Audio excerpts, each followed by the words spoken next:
বেগম কোনটা ঝুমুর বুঝতেই পারছি না, কোনটা আসল কোনটা নকল।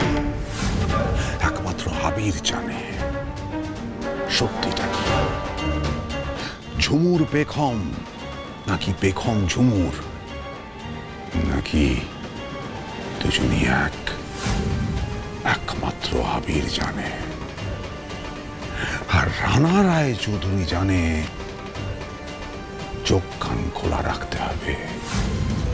তুমিও তো বোকা নও রানা রায় চৌধুরী, চোখ কান খোলা রাখো। আমি বুঝতে পারছি কিছু একটা হচ্ছে, কিছু একটা আমার পিছনে হচ্ছে, কিন্তু কিছুতেই ধরতে পারছি না। আমি যেন কাকে একটা দেখেছিলাম চালের ড্রামের মধ্যে ফোনটাকে ঢুকিয়ে রাখতে জল শুকানোর জন্য। হ্যাঁ, আমি বরং ওটাই করি। রান্নাঘরটা তো বসার ঘরে সামনে দিয়ে যেতে হয়, চালের ড্রামটা আমি ওখান থেকে আনবো কি করে? ভগবান, একটা উপায় বলে দাও ঠাকুর, আমি কি করবো এখন?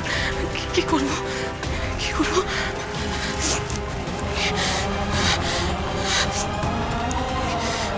না না, আর কিচ্ছু করার নেই। আমার কপালে থাকলে ফোনটা নিজে নিজেই খুলবে, আর কিছু করার নেই। বিশ্বাস করো আবির, আমিও কিছুতেই তোমাকে বুঝে উঠতে পারছি না তুমি এক্স্যাক্টলি কি চাইছো। আচ্ছা, তুমি নিজেও একবার ভেবে দেখো যে আমার ভাবনাটা ভুল কিনা। রাইট নাও আমাদের ফার্স্ট প্রায়োরিটি হওয়া উচিত পেখমকে খুঁজে বের করা। আর পুলিশও আমাদের ইনফর্ম করে দিয়েছে যে পেখমের লোকেশনটা তোমাদের বাড়ির আশেপাশে কোথাও। এটা জানার পর তো তোমার পেখমকে আরো তৎপরভাবে খোঁজা উচিত, তাই না?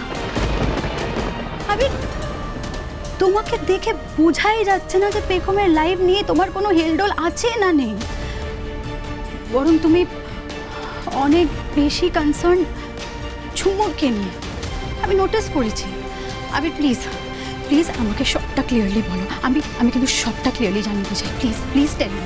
কৌশিকী তার মানে আমাকে আর ঝুমুরকে লক্ষ্য রাখছে, এতে তো আমরা ধরা পড়ে যেতে পারি।